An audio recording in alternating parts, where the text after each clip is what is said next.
ओम शांति। आज 21 सितंबर 2023 है।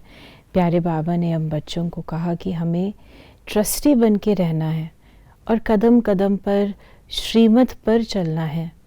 कभी भी श्रीमत से रूठकर अपनी मनमत पर नहीं चलना।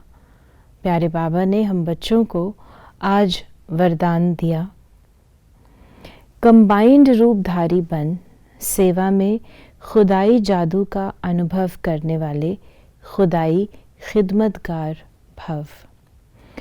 बाबा ने हम बच्चों को ये याद दिलाया कि हम किसकी सेवा पर हैं, हम किसके साथ सेवा कर रहे हैं, किसकी श्रीमत पर सेवा कर रहे हैं।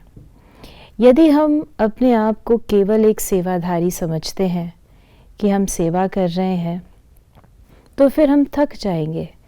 हम उतनी ही सेवा करेंगे जितनी हमारी कैपेसिटी है, और कई बार जितनी सेवा करना चाहते हैं वो भी नहीं कर पाएंगे।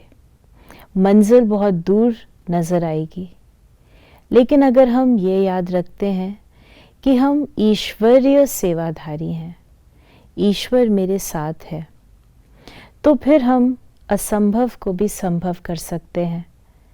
क्योंकि जब ईश्वर मेरे साथ है, ईश्वर की मत से हम सेवा कर रहे हैं, ईश्वर के साथ सेवा कर रहे हैं, तो केवल हम अपने रिसोर्सेज, अपनी कैपेसिटी यानी अपनी क्षमता को ही नहीं, लेकिन परमात्मा की शक्ति का भी प्रयोग करते हैं। और जब अपने आप को ईश्वरीय सेवाधारी समझते हैं, तो सेवा के साथ साथ योग अर्थात याद भी आ जाती है, क्योंकि बाबा भी याद रहता है और बाबा की सेवा याद रहती है। तो इसीलिए हम बच्चों को केवल ये नहीं समझना कि हम खिदमतगार हैं, लेकिन खुदाई खिदमतगार हैं। तो हमारी खिदमत में अर्थात सेवा में खुदाई जादू भर जाएगा। ओम शांति।